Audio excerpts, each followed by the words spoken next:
hati-hati. Karena kita bisa sangat berpotensi untuk menjadi terhilang seperti si sulung. Si sulung ini terhilang di dalam rumah papanya. Bayangkan Bapak Ibu. Kalau si bungsu itu terhilang karena memang dia memilih untuk keluar dari rumah papanya. Tapi jangan salah, ternyata ada orang yang berada di dalam rumah papanya, tapi ternyata juga terhilang.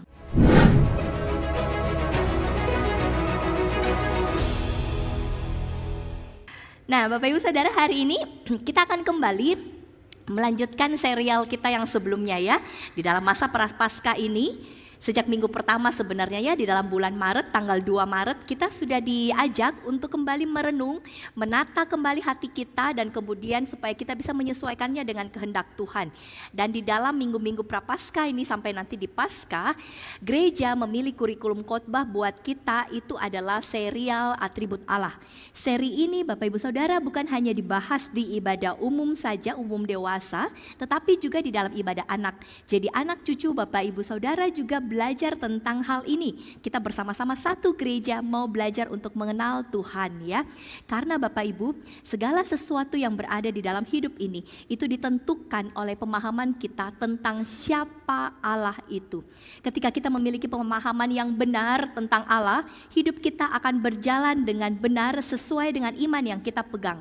Namun sebaliknya, jika pemahaman kita salah, maka hidup kita pun akan menyimpang. Nah, apa yang kita pikirkan tentang Allah ini Bapak Ibu benar-benar mempengaruhi segala hal di dalam hidup kita, percaya atau tidak percaya. Namun persoalannya banyak dari antara kita yang kemudian menjalani hidup dengan konsep Allah yang kita ciptakan sendiri. Mungkin kita menciptakan Allah itu seperti Allah yang kurang baik. Hanya baik di saat-saat tertentu. Mungkin kita juga menciptakan konsep Allah yang Allah itu tidak peduli sebenarnya. Atau mungkin kita juga menciptakan Allah yang tidak mau mendengarkan doa atau tidak mau menolong. Atau bahkan bukan Allah yang berkuasa. Mungkin itu yang ada di dalam konsep-konsep kita dan lain sebagainya. Itulah sebabnya sangat penting bagi kita untuk kemudian belajar mengenal Allah yang sebenarnya. Nah, saya mengutip perkataan dari dosen saya, Pendeta Rahmiati, yang baru saja tanggal 7 Maret kemarin dipanggil pulang oleh Tuhan. Dia berkata demikian Bapak Ibu Saudara. Hanya ketika kita mengenal Allah lah, baru kita dapat mengenal siapa diri kita.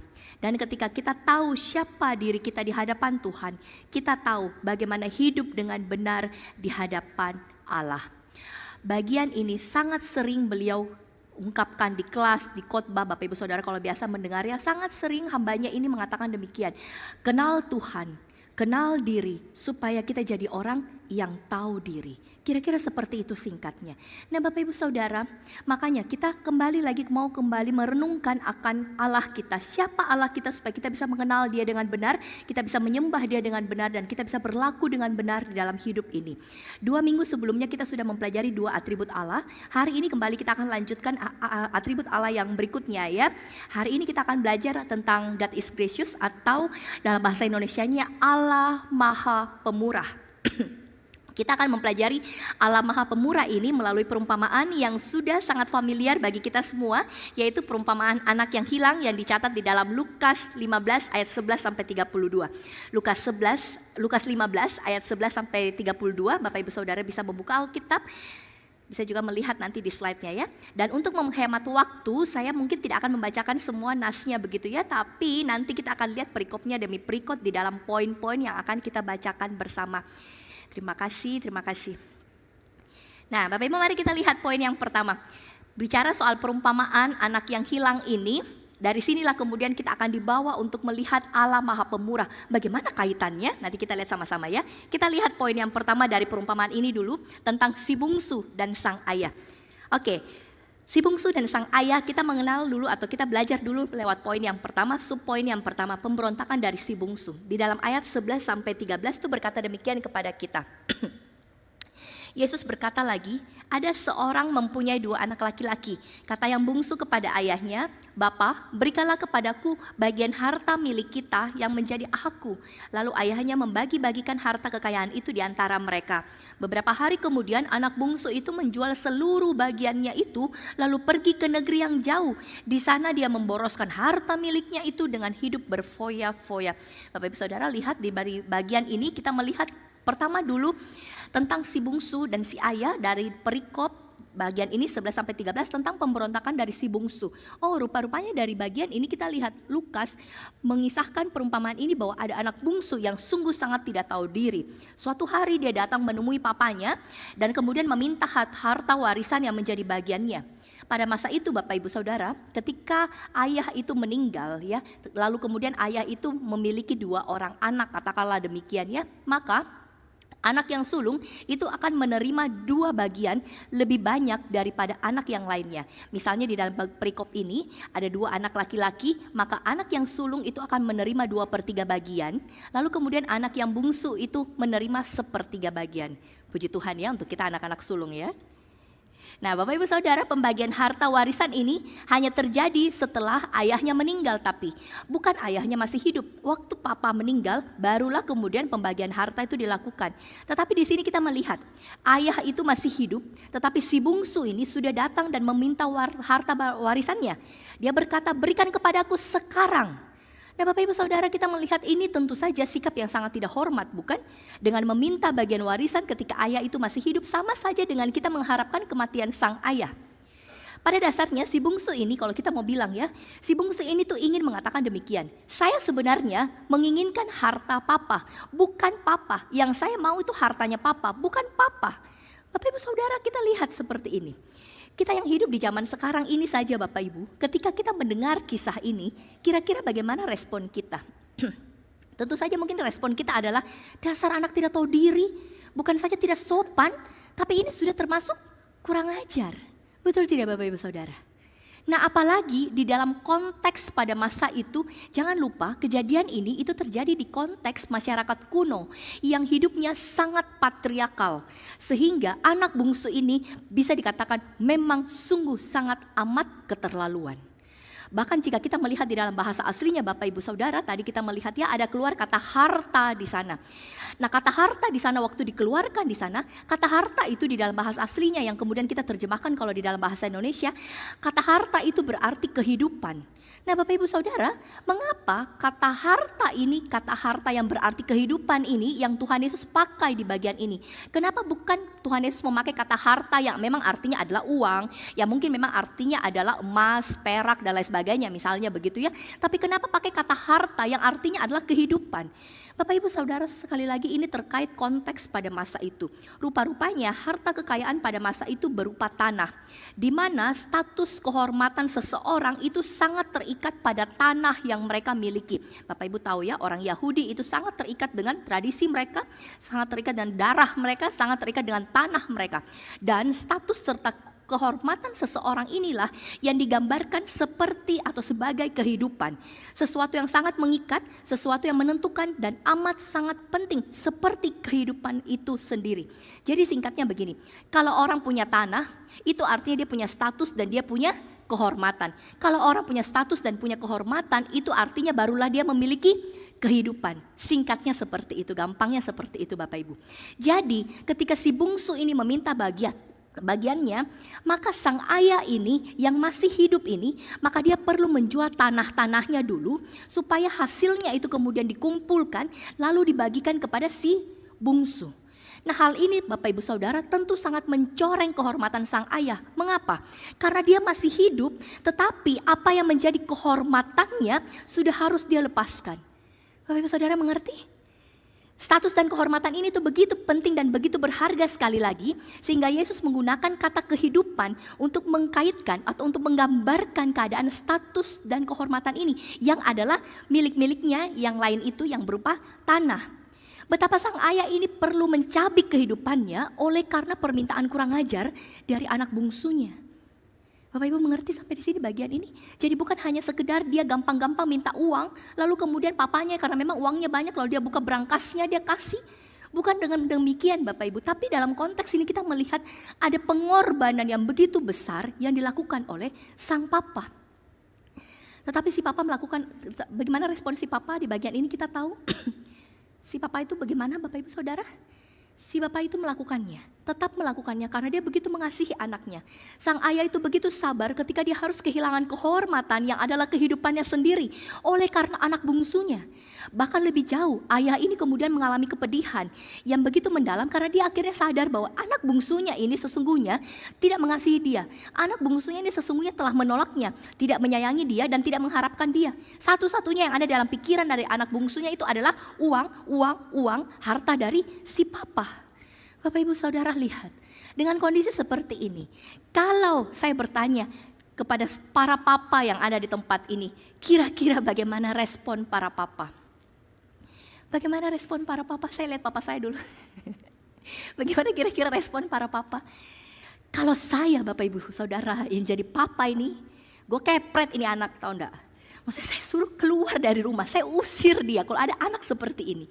Bukan kayak itu yang harusnya menjadi respon normal kita, tetapi bukan itu yang dilakukan oleh si bungsu ini. Lalu kemudian kita lanjut lagi. Nah, ceritanya sekarang si bungsu sudah dapat uang ya, dan dia pergi. Kita lihat di poin yang kedua, kehancuran si bungsu, ayat 14 sampai 19. Bapak Ibu, saya minta maaf saya tidak bacakan lagi ayatnya, tetapi Bapak Ibu tetap bisa lihat slide-nya sambil saya jelaskan apa yang terjadi di dalam ayat 14 sampai 19 supaya saya bisa menghemat suara ya.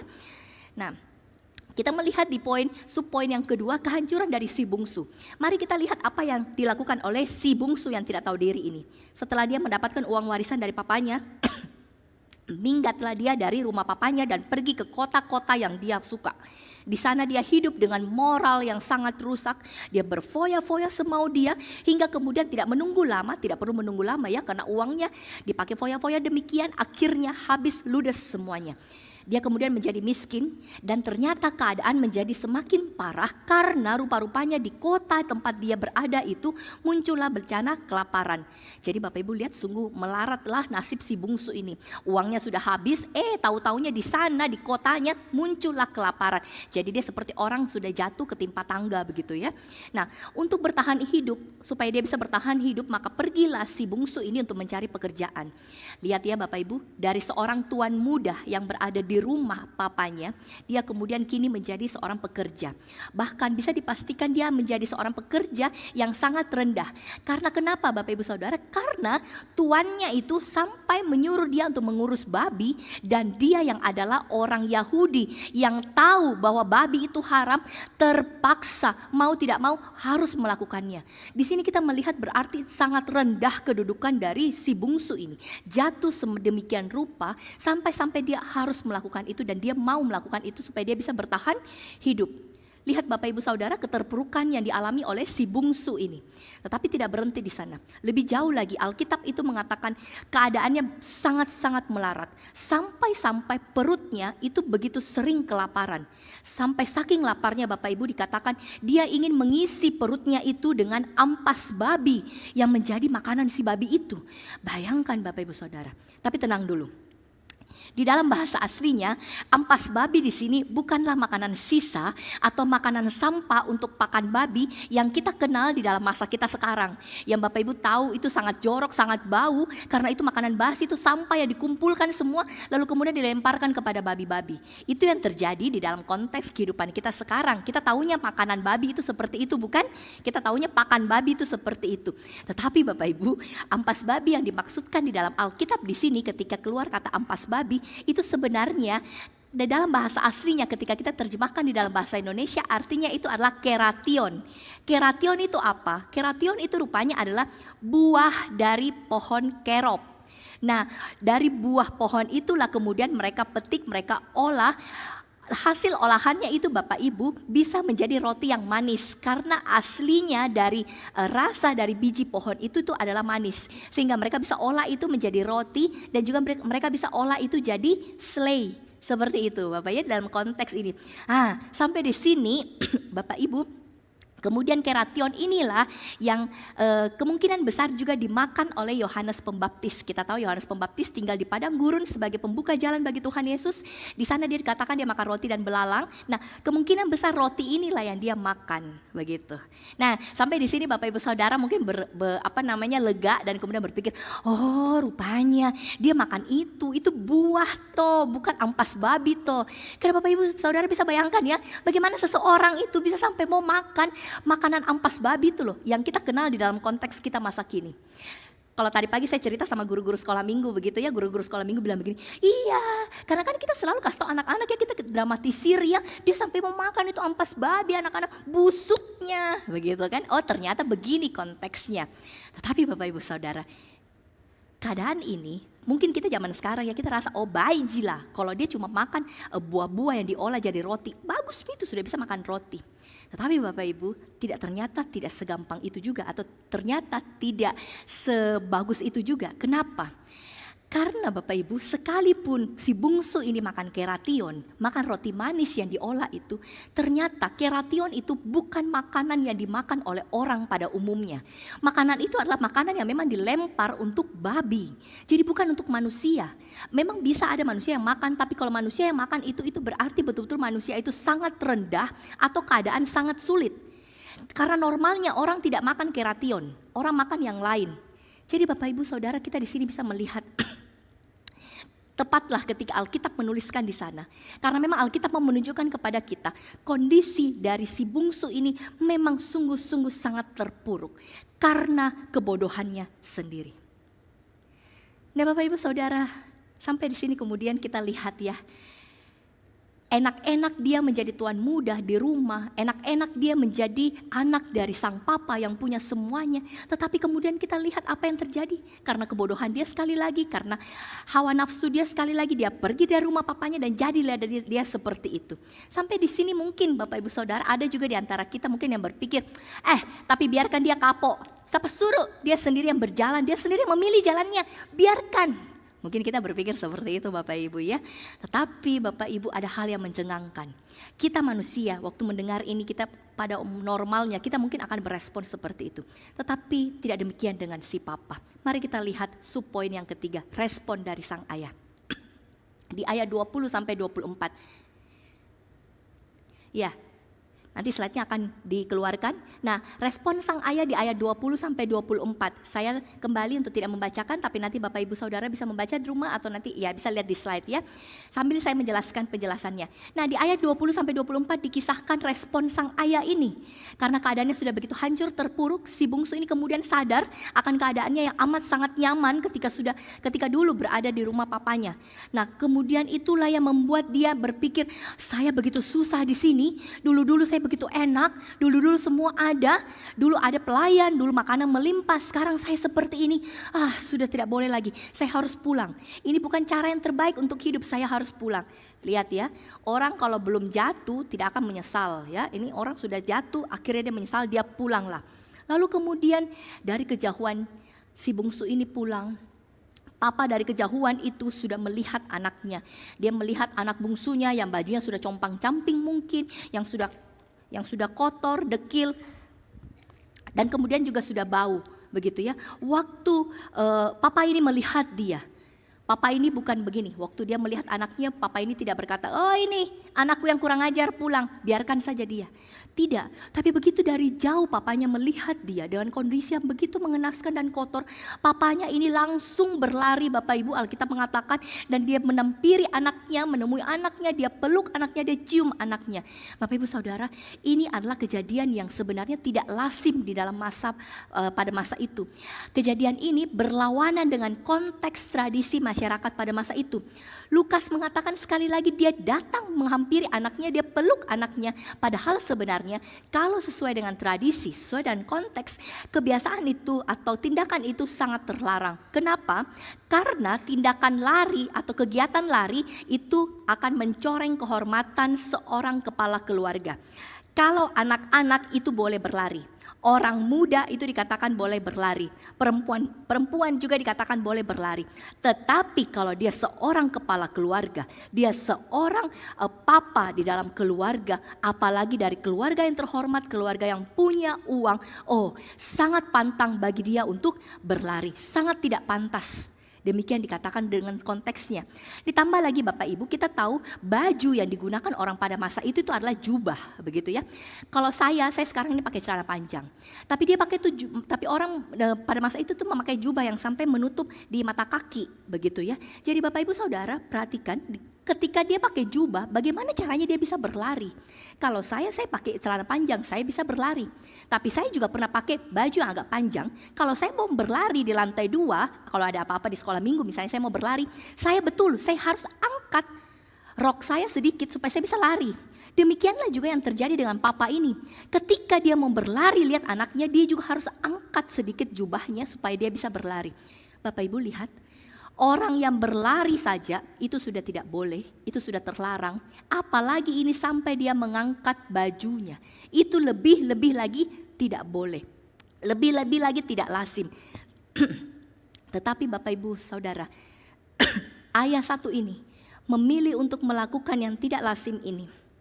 Untuk menunjukkan rasa sayangnya kepada anak bungsunya yang berlari. Dia menunjukkan rasa sayangnya dengan memeluk anaknya, mencium anaknya. Bapak Ibu Saudara lihat ya, kasih dari seorang papa ini.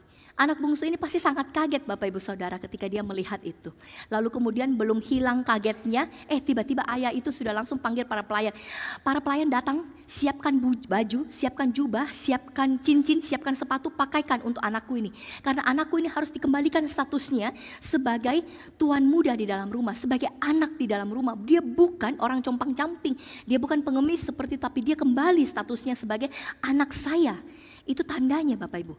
Lihat. Lalu tidak berhenti lagi sampai di sana. Papanya kemudian panggil pelayan-pelayan untuk sediakan anak lembu tambun, untuk kemudian dijadikan anak lembu tambun guling begitu ya, supaya mereka kemudian bisa berpesta. Dia bilang panggil tetangga-tetangga, panggil teman-teman, kumpullah semuanya supaya kita bisa merayakan kepulangan dari anak bungsu saya ini.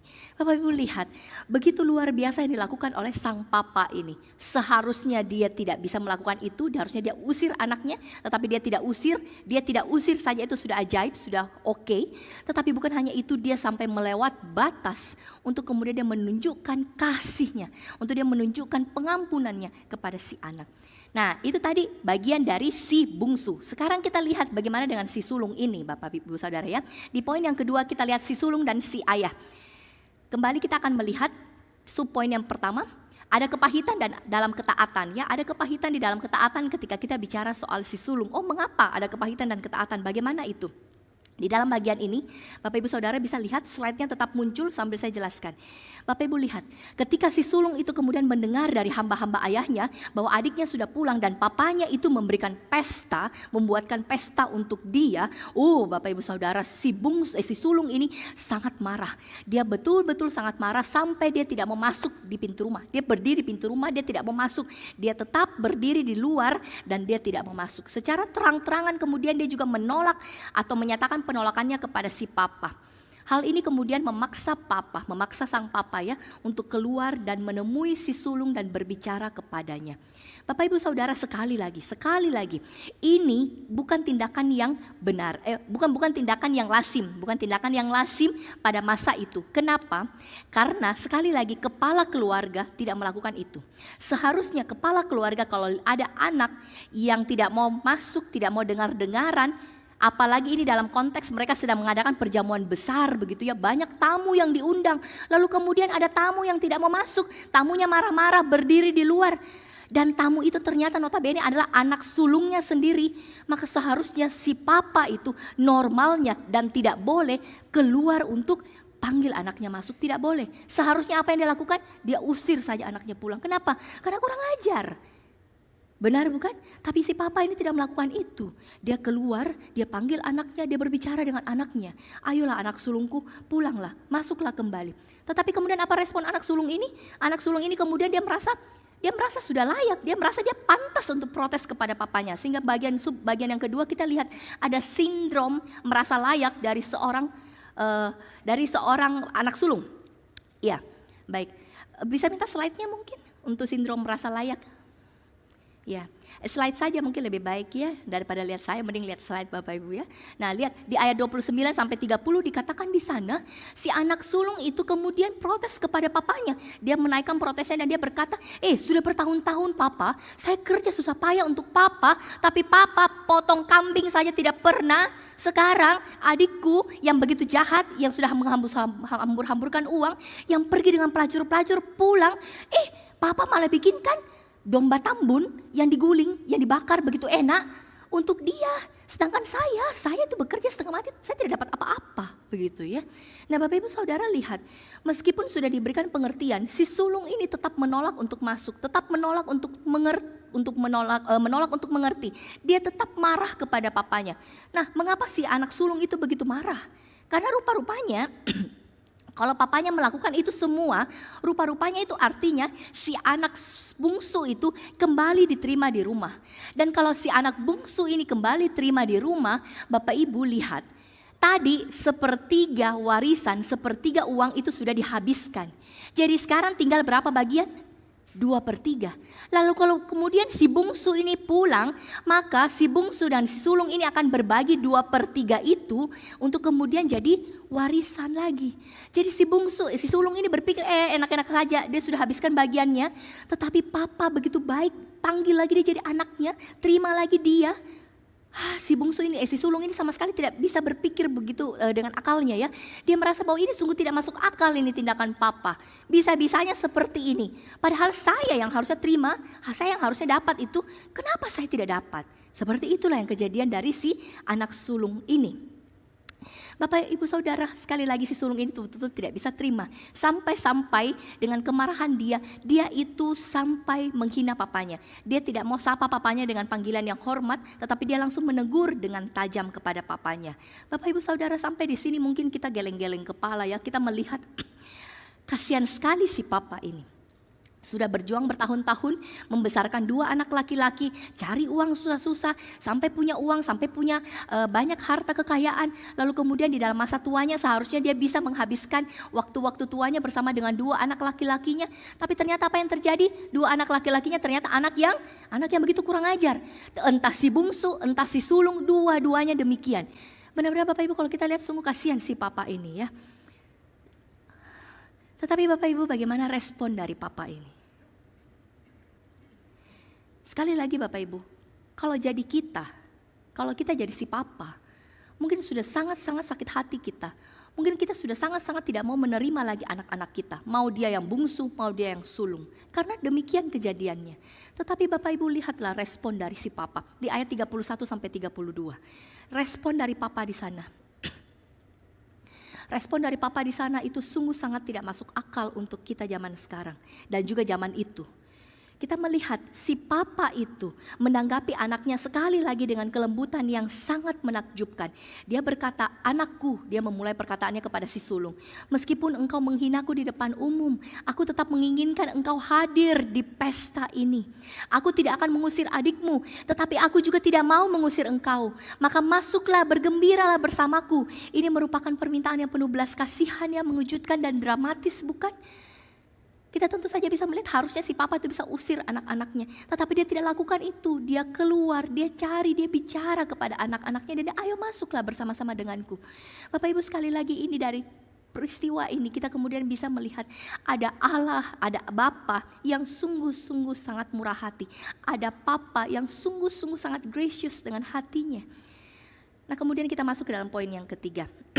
Di bagian ini kita akan mempelajari lebih banyak mengenai Allah Maha Pemurah melalui kisah 2 orang anak yang hilang.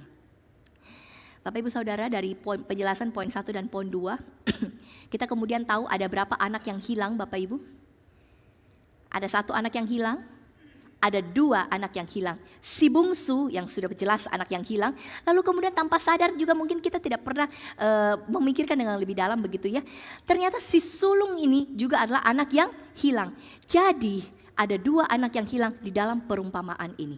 Maka kemudian Timothy Keller itu di dalam bukunya Allah Maha Pemurah, itu bukunya ya, itu kemudian menganalisa bahwa Yesus menggambarkan kisah dari anak bungsu dan anak sulung ini untuk menggambarkan ada 2 cara hidup orang di dalam dunia ini yang adalah dua-duanya orang terhilang. Seperti demikian. Yang pertama, anak bungsu. Anak bungsu itu mewakili orang yang hidup dengan metode penemuan jati diri. Dan yang kedua, anak sulung itu adalah orang yang hidup dengan metode ketaatan moral. Bisa slide-nya? Ya, seperti ini ya. Nah, ini gambarannya anak bungsu dan anak sulung. Anak sulung itu menggambarkan ketaatan moral, sedangkan anak bungsu itu menggambarkan penemuan dari jati diri. Bagaimana itu tepatnya? Seperti ini contoh dengan sederhananya ya. Anak bungsu yang mewakili slide-nya, anak bungsu yang mewakili penemuan jati diri itu berkata, saya satu-satunya orang yang dapat memutuskan apa yang benar atau salah bagi diri saya sendiri. Saya akan hidup semau saya dan menemukan jati diri saya dan kebahagiaan saya dengan cara saya sendiri. Bapak Ibu lihat, ini cara hidup dari anak bungsu. Ini cara hidup dari orang yang mencari jati diri. Istilahnya kayak begitu ya, digunakan oleh Timothy Keller. Bapak Ibu Saudara, kita tahu orang dengan pemahaman ini tentu saja sangat-sangat berbahaya, sangat-sangat riskan. Kenapa? Karena pandangan ini sangat-sangat berpotensi untuk membawa kita memberontak kepada Allah. Jadi otomatis kita tahu bahwa orang dengan hidup seperti ini, anak yang bungsu ini sudah pasti adalah anak yang hilang. Tetapi di sisi lain Bapak Ibu, anak sulung itu yang tadi mewakili orang yang berjalan dengan metode ketaatan moral, oh ternyata dia berkata demikian. Saya tidak akan berbuat semau saya. Saya hanya akan melakukan apa yang diinginkan oleh norma, oleh hukum. Lihat, ini orang yang mewakili anak sulung. Anak sulung ini mewakili orang-orang yang demikian. Orang yang berkata, saya tidak akan berbuat semau saya.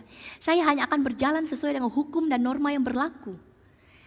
Bapak Ibu sampai di sini mungkin kita berpikir, kalau mau dibandingkan ya, tadi dikatakan ada 2 anak hilang, bungsu dan sulung. Tapi kalau mau dilihat baik-baik ya, sepertinya anak sulung ini masih lebih baik. Apa yang salah dengan orang menaati hukum? Bukankah harusnya memang demikian? Kita menaati hukum, kita menaati moral kita, dan lain sebagainya. Bukankah itu baik? Bapak Ibu Saudara, di sinilah letak permasalahannya.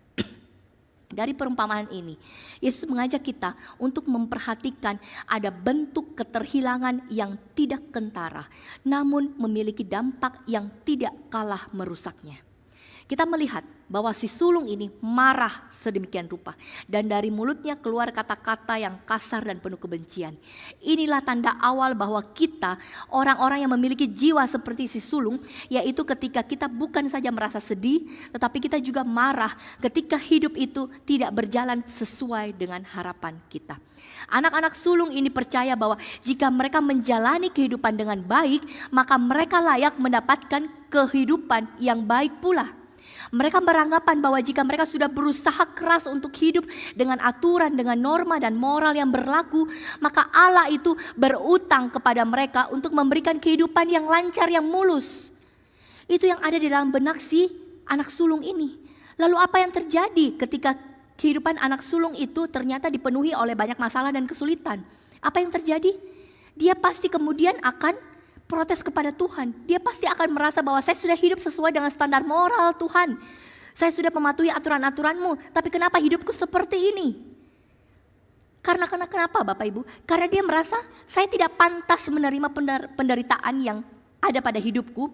Setelah segala usaha yang saya sudah berikan untuk Tuhan, setelah segala usaha, setelah segala sesuatu saya sudah berikan kepada Tuhan, maka saya tidak pantas menerima hidup yang berlawanan, hidup yang tidak saya mau.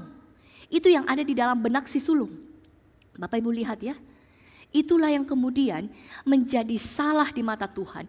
Itulah yang kemudian menjadi terhilang di mata Tuhan orang-orang seperti anak sulung ini. Mereka bukan menjalani kehidupan yang baik, bukan karena mereka memang mencintai kebaikan itu, tetapi karena mereka menganggap kebaikan itu sebagai alat untuk mengendalikan Tuhan dan mendapatkan apa yang mereka inginkan. Lihat ini Bapak Ibu Saudara, bukan anak sulung itu benar-benar dia senang melayani papanya, bekerja dengan papanya, tidak. Tapi dia mengharapkan sesuatu di balik itu, uang papanya, pengakuan dari papanya dan lain sebagainya. Itu jugalah kemudian yang terjadi pada Bapak Ibu Saudara dan saya yang sebenarnya lebih dekat, lebih condong kepada anak sulung dibanding mungkin anak bungsu, demikian ya. Nah Bapak Ibu Saudara, sekali lagi Tuhan mengatakan kepada 2 orang ini, anak sulung dan anak bungsu sama-sama terhilang. Sama-sama adalah orang yang seharusnya menerima murka Allah. Bapak Ibu Saudara, gambaran ini sungguh-sungguh harusnya membuat kita berkaca. Anak sulungkah kita, anak bungsukah kita atau anak sulungkah kita? Sekali lagi gambaran anak sulung inilah yang sebenarnya lebih mendekati kita, yang adalah orang-orang yang berada di dalam rumah Allah itu, atau di dalam rumah Bapa. Kita adalah orang-orang yang beragama, bukan? Kita adalah orang-orang yang bermoral. Yesus mengatakan tetapi ya, untuk kita orang-orang yang beragama dan bermoral ini, Yesus pesan kepada kita, hati-hati. Karena kita bisa sangat berpotensi untuk menjadi terhilang seperti si sulung.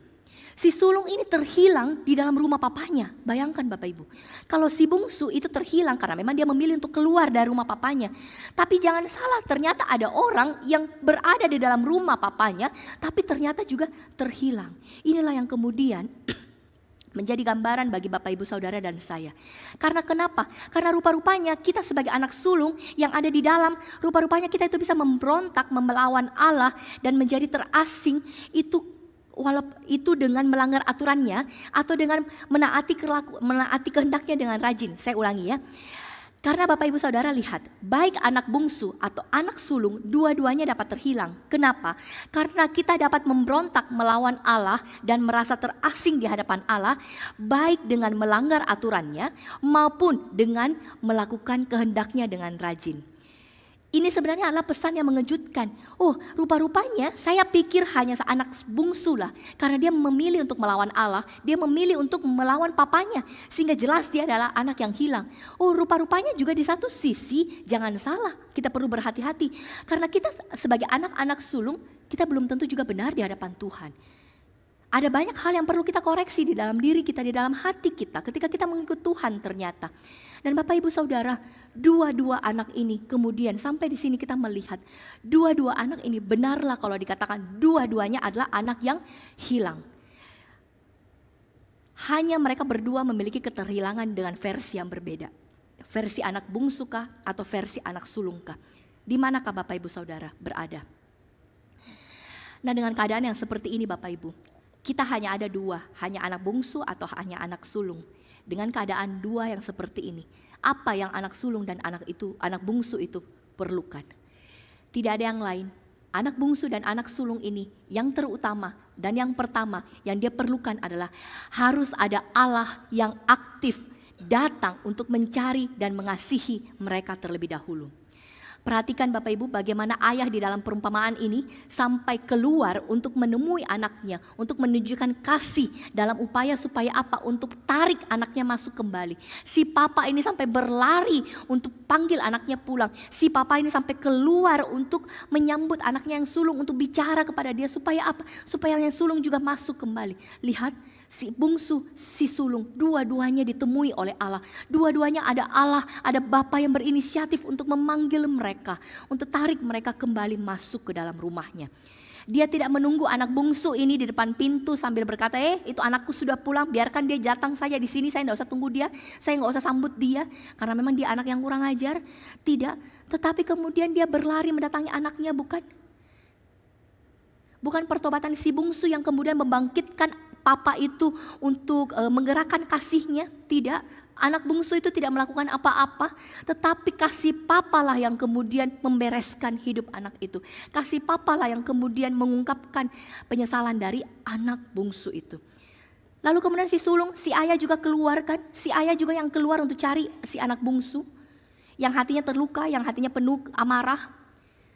Itulah yang kemudian terjadi. Gambaran ini Bapak Ibu itu seperti pedang bermata dua sebenarnya. Menunjukkan kepada kita apa? Menunjukkan kepada kita sekali lagi bahwa orang-orang yang paling religius sekalipun, orang-orang yang paling bermoral sekalipun, ternyata tetap membutuhkan Allah yang berinisiatif memberikan anugerahnya terlebih dahulu. Karena setiap mereka juga adalah orang yang terhilang. Jangan bilang saya orang yang baik-baik saja. Saya anak sulung yang bersama papa, saya ada di gereja, saya melayani, saya melakukan semuanya untuk Tuhan. Oh, jangan salah Bapak Ibu, orang yang demikian, orang yang paling religius juga menunjukkan dari perumpamaan ini tetap butuh Allah yang berinisiatif untuk mencari, untuk menunjukkan kasihnya, untuk mengampuninya, untuk mengangkatnya menjadi anak.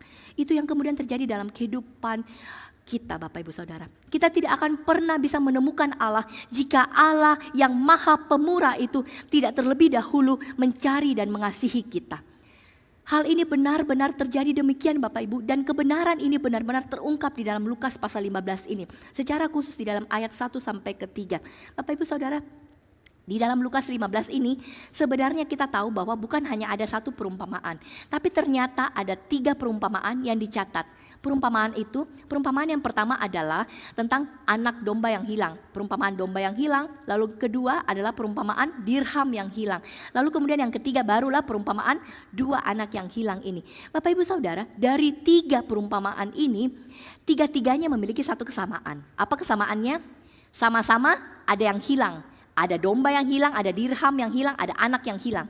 Tetapi dari 3 perumpamaan ini ada perbedaannya. Perbedaannya adalah kalau perumpamaan yang pertama, domba dan dirham, kita melihat ada orang yang pergi mencari, betul-betul pergi mencari. Kalau domba yang hilang, siapa pergi mencari Bapak Ibu? Siapa yang keluar mencari? Gembalanya bukan? Dia tinggalkan yang 99, dia keluar mencari satu itu yang hilang. Dirham yang hilang pun juga demikian. Si pemilik dirham perempuan itu pergi cari, bongkar semua rumahnya untuk kemudian dapat dirhamnya kembali. Nah, kemudian yang ketiga ini, tetapi yang ketiga di perumpamaan anak yang hilang ini kita sepertinya melihat tidak terlalu seperti perumpamaan yang pertama dan kedua, aktif sekali keluar untuk pergi mencari. Yang kedua ini, walaupun memang si papa berlari, si papa keluar, tetapi dia sepertinya bukan orang yang keluar untuk cari ini anak-anaknya. Bukankah demikian Bapak Ibu? Bapak Ibu waktu membaca ini atau merenungkan ini, ada pernah merasakan bahwa iya ya, kenapa ada perbedaan di sini ya? Padahal sama-sama bicara tentang ada yang hilang. Nah Bapak Ibu Saudara, disinilah sebenarnya Allah itu sengaja mengisahkannya seperti ini. Allah itu sengaja menyiapkan 3 perumpamaan, 2 itu begitu sama, tapi 1 ini ada perbedaan. Bapak Ibu Saudara, Bapak Ibu tahu, 3 perumpamaan ini begitu dekat, begitu bersamaan Tuhan tempatkan, itu memang supaya membawa kita bertanya, kenapa ada perbedaan yang ketiga ini? Apa maksudnya di perbedaan yang ketiga? Karena Bapak Ibu Saudara, disinilah pesannya. Seharusnya Bapak Ibu, yang ketiga ini, ada yang hilang ini, seharusnya ada orang yang pergi mencari. Siapa yang harusnya pergi mencari? Logikanya itu harusnya si anak sulung lah yang pergi mencari. Karena dia adalah orang yang bersama papanya. Begitu dekat dengan hati papanya, seharusnya dia sadar, oh adik saya hilang di luar, adik saya begitu jahat di luar, saya sebagai kakak yang mengerti tentang kebenaran, saya sebagai kakak yang wakil papa saya akan turun berlari mencari dia, membawa adik saya pulang kembali. Tetapi rupa-rupanya yang terjadi di sini tidak Bapak Ibu. Si kakak, si koko ini, si anak sulung ini tidak keluar mencari adiknya. Karena memang dia adalah anak yang hilang juga. Jadi dua-dua tidak mungkin saling mencari karena dua-duanya hilang. Nah Bapak Ibu Saudara, di sini kita melihat apa pesannya. Ternyata orang yang harusnya mencari kita itu tidak mencari kita. Ternyata dunia yang kita pikir bisa memberikan kita segala sesuatu yang baik. Kita pikir dunia yang seharusnya bisa memberikan kita jaminan pengharapan dan jalan keluar, ternyata juga tidak demikian bagi kita. Dan tidak ada satupun manusia yang bisa kita harapkan karena semua itu terhilang. Bapak Ibu lihat dengan kondisi yang seperti ini, bagaimana caranya kita yang sudah terhilang ini kemudian bisa menyelamatkan diri. Tidak ada yang bisa tolong kita, bukan? Kita membutuhkan orang-orang yang ada di sekitar kita. Tapi ternyata mereka juga tidak bisa tolong kita. Kita berharap pada dunia, kita berharap pada segala sesuatu yang kita pegang, uang, kekayaan, prestasi, nama baik, dan lain sebagainya. Ternyata itu juga tidak bisa menolong kita. Nah kemudian disinilah Bapak Ibu Saudara, Allah masuk dengan memperkenalkan seorang penolong bagi kita. Ternyata Bapak Ibu Saudara, si bungsu ini membutuhkan seorang kakak. Dan Bapak Ibu Saudara, itulah juga yang kita butuhkan. Kita membutuhkan seorang kakak yang sejati, yang mau cari kita, yang mau tarik kita pulang. Dan puji Tuhan Bapak Ibu Saudara, kita memiliki dia. Kita memiliki kakak yang sejati itu. Sekali lagi kita membutuhkan saudara yang mau pergi untuk cari kita, bukan? Kita membutuhkan saudara yang mau melepaskan semuanya untuk bersusah-susah untuk cari kita. Kakak ini atau orang ini, saudara ini bukan hanya sekedar saudara yang datang untuk mencari kita saja, tetapi kita butuhkan lebih daripada itu. Yang kita butuhkan bukan hanya sekedar orang yang mau datang cari kita, tapi yang kita butuhkan adalah orang yang betul-betul sempurna, yang datang dari jauh, yang datang dari surga untuk turun cari kita.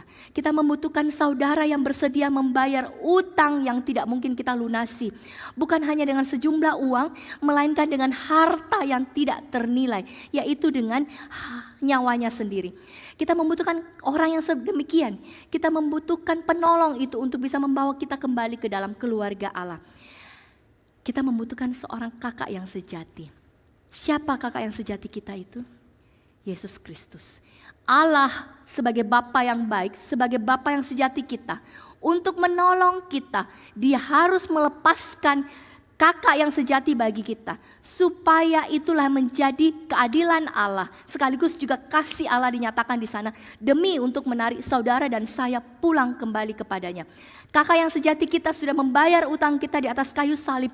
Dia mati menggantikan kita. Yesus harus diambil jubah dan martabatnya sehingga kita bisa berpakaian dengan bermartabat dan berada di dalam posisi yang sebenarnya yang layak, di dalam posisi yang sebenarnya tidak layak bagi kita. Yesus harus menanggalkan semuanya supaya kita bisa menerima segalanya. Karena dengan demikianlah baru kita bisa dari anak-anak dosa, dari budak dosa, status kita kemudian diangkat menjadi anak Allah. Tetapi untuk sampai kepada anak Allah, itu harus ada orang yang berkorban sedemikian rupa, menanggalkan segalanya, memberikannya bagi kita. Orang-orang yang sangat tidak layak untuk menerimanya. Di atas kayu salib, Yesus itu diperlakukan seperti orang buangan, agar kita dapat dibawa kembali ke dalam keluarga Allah dengan cuma-cuma. Ada Yesus yang harus meminum cawan murka Allah, agar kita dapat memiliki cawan sukacita dari Bapa. Tidak ada jalan lain bagi Bapa surgawi untuk bisa membawa kita pulang, kecuali dengan mengorbankan sekali lagi, dengan mengorbankan kakak sejati kita, yaitu Yesus Kristus. Bapak Ibu Saudara, kebenaran ini sebenarnya sangat menggetarkan hati kita seharusnya. Inilah juga yang menggetarkan hati Timothy Keller, sehingga kemudian dia menuliskan di dalam bukunya, dia memberikan judul di dalam bukunya itu The Prodigal God. Seharusnya Bapak Ibu Saudara kita kenal ya perumpamaan ini, itu kita kenal dengan sebutan The Prodigal Son. Kita tahunya begitu ya, kisah tentang anak yang hilang. Tetapi Timothy Keller ini dia mengganti The Prodigal Son itu, dia ganti menjadi The Prodigal God. Apa maksudnya di sini? Bapak Ibu, di sini kita melihat bahwa dia sebenarnya ingin menekankan kepada kita, The Prodigal itu anak bungsu yang menghambur-hamburkan uang. The Prodigal itu artinya menghambur-hamburkan, ya, memboroskan. Dia memboroskan segala sesuatunya. Itu maksudnya adalah seharusnya tepat ditujukan kepada si anak bungsu itu. Tetapi kemudian di dalam kasih yang dirasakan oleh Timothy Keller sebagai penulis dari buku ini, dia kemudian melihat, oh no. Bukan hanya, sebenarnya bukan si bungsu itu loh yang sudah menghabis-habiskan, yang sudah menghambur-hamburkan. Rupa-rupanya di balik itu tanpa kita sadar, sebenarnya ada Allah yang sudah memboroskan, yang sudah membuang semuanya untuk dua anak yang hilang itu. Sehingga kemudian dia berkata demikian. Sebenarnya di dalam seluruh ini dia berkata demikian. Kalau ada kata prodigal artinya yang artinya menghambur-hamburkan secara berlebihan, maka tidak hanya anak yang prodigal, tidak hanya anak yang boros, tetapi juga sang bapa. Karena bapa dalam cerita ini juga sangat berlebihan di dalam memberikan pengampunan, di dalam memberikan penerimaan, dan di dalam memberikan kasih. Bapak Ibu Saudara, dalam pengertian inilah yang menggetarkan hati dari Timothy Keller sehingga dia menuliskan bagian ini. Allah itu adalah Allah yang boros, Allah yang prodigal. Bukan karena dia ceroboh atau karena dia sembrono, tetapi karena memang dia adalah Allah Maha Pemurah yang kasihnya, anugerahnya, pengampunannya sungguh-sungguh dia buang dengan begitu borosnya. Sehingga Bapak Ibu Saudara, kita itu tidak bisa menerima atau tidak bisa memahami seberapa borosnya Allah. Karena semua yang dia berikan itu tidak bisa kita terima dengan logika kita. Dia begitu bermurah hati, dia memberikan pengampunannya. Anugerahnya diberikan terlalu berlimpah bagi saudara dan saya yang sekali lagi sama sekali tidak pernah layak untuk menerimanya. Kasih karunia Allah itu memang tidak pernah ekonomis Bapak Ibu. Dia tidak menghitung layak atau tidaknya kita, tetapi dia memberikan dengan kemurahan yang sungguh sangat mencegangkan kita. Inilah yang kemudian membuat Bapak Ibu, Injil kabar baik yang kita terima dari Allah itu menjadi begitu berbeda dibanding kebenaran yang ada di luar sana. Bukan kita yang pergi mencari Allah dengan usaha kita, tetapi Allah lah yang mencari kita dengan kemurahannya yang begitu boros. Dia boros dalam belas kasihan, tidak menunggu penjelasan, tetapi langsung berlari untuk mencari kita. Dia boros dalam menerima, dia langsung mengembalikan martabat si bungsu dengan jubah cincin dan sepatu tanpa menunggu respon dari si bungsu. Dia juga boros dalam pengampunan, bahkan kepada si sulung yang tidak mengerti hatinya walaupun sudah bertahun-tahun hidup bersama dengan dia. Inilah Allah kita Bapak Ibu Saudara, Allah yang prodigal, Allah yang boros, Allah yang membuang semuanya bagi kita. Allah yang sungguh-sungguh terlalu boros, yang amat sangat bermurah hati. Karena memang dirinya lah, dia tidak bisa menyangkal dirinya lah yang adalah Allah Maha Pemurah. Sekali lagi bukan karena dia ceroboh, tetapi karena dia terlalu Maha Pemurah. Bukan karena dia tidak bijak, tetapi karena kasihnya tidak bisa ditakar oleh logika manusia. Bapak Ibu Saudara, sekali lagi itulah Injil kabar baik. Kita punya kakak yang sejati, yang sudah membayar kita lunas di atas kayu salib. Kita punya Bapa yang tidak pernah pelit untuk mengasihi kita. Kita punya Tuhan yang mencari, menjemput dan memeluk kita. Tidak peduli seberapa kotornya kita. Bapak Ibu Saudara, kita semua adalah anak-anak yang pernah hilang. Baik yang liar di luar sana maupun kita yang religius. Tetapi kasih karunia Allah selalu lebih besar daripada kehancuran kita. Dan pengampunannya sekali lagi selalu lebih boros dari semua rasa malu kita akibat dosa. Bapak Ibu, mau bagaimanapun hidup kita, seberapa bobroknya pun hidup kita, ingatlah kasih karunia Allah itu selalu lebih besar dari kehancuran kita, selalu lebih besar dari kebobrokan kita. Dan pengampunannya selalu diberikan buat kita, sekalipun kita tidak pernah layak untuk menerimanya. Bapak Ibu Saudara, mari terbuka di hadapan Tuhan. Di dalam masa Prapaskah ini sekali lagi, biarlah keyakinan kita pada Allah Maha Pemurah ini yang kita sudah lihat di dalam diri seorang papa yang punya anak terhilang, 2 anak yang terhilang. Itu kemudian kita dibawa untuk melihat, oh kasih Tuhan yang besar, saya juga punya Allah demikian. Bapa yang demikian, Bapa surgawi saya, yang sudah mengorbankan kakak yang sejati saya buat saya. Di dalam masa Prapaskah ini kiranya kita kembali diingatkan kepada Allah Maha Pemurah ini. Sehingga kemudian Bapak Ibu Saudara, karena kita punya Allah Maha Pemurah, harusnya apa yang kita lakukan? Kesadaran apa yang harusnya muncul di dalam hati kita? Karena Allah Maha Pemurah yang kita sudah pelajari di dalam kisah perumpamaan ini, seharusnya itu menyadarkan kepada kita bahwa kita perlu berhenti mengandalkan diri kita sendiri. Kita perlu berhenti mengandalkan semua yang ada di sekitar kita. Kita perlu berhenti mengandalkan diri dengan pencapaian kita, prestasi kita, usaha-usaha kita, uang kita, harta kita, kepintaran kita, dan lain sebagainya. Berhenti berpikir bahwa kita bisa mendapatkan kasih Allah dengan perbuatan kita. Berhenti berpikir bahwa kita bisa mendapatkan Allah dengan kebaikan, bahkan dengan pelayanan kita. Sebaliknya Bapak Ibu, kebenaran bahwa Allah adalah Allah Maha Pemurah. Kita itu diajak untuk kembali mengingat kasih-Nya dan diajak untuk menerima kasih-Nya kembali dengan rendah hati dan sukacita. Dan biarkanlah kasih dari Allah Maha Pemurah ini yang Dia buang begitu borosnya bagi kita, itu biarlah boleh kemudian kita resapi, tinggal di dalam hati kita, sehingga keberadaan Allah Maha Pemurah inilah kemudian yang mengubahkan kita. Kita dibenarkan, kita dipimpin, dan kita dihidupkan kembali oleh anugerah-Nya. Bapak Ibu Saudara, jika kita tahu bahwa Allah kita adalah Allah Maha Pemurah yang tidak segan-segan memboroskan segalanya bagi kita, marilah kita kemudian bisa berserah penuh kepadanya. Mari kita bisa kembali mempercayai Allah kita di dalam seluruh aspek hidup kita, di dalam seluruh babak-babak hidup kita. Mau itu babak-babak yang menyenangkan, yang penuh dengan suka duka, maupun itu babak-babak yang penuh dengan air mata. Biarlah betul-betul kita kembali kepada Tuhan kita. Kita lihat Dia kepada Allah yang Maha Pemurah itu. Allah Maha Pemurah ini yang sudah memberikan segalanya kepada kita, yang tidak pernah menahan-nahan buat kita. Allah Maha Pemurah ini jugalah yang akan terus mendampingi Bapak Ibu Saudara dan saya untuk terus boleh menghibur kita, menguatkan kita, menjaga kita, menuntun kita, mengoreksi kita, dan memelihara kita hingga kita berjumpa dengan Allah kita yang sejati di kekekalan nanti. Amin. Mari kita berdoa.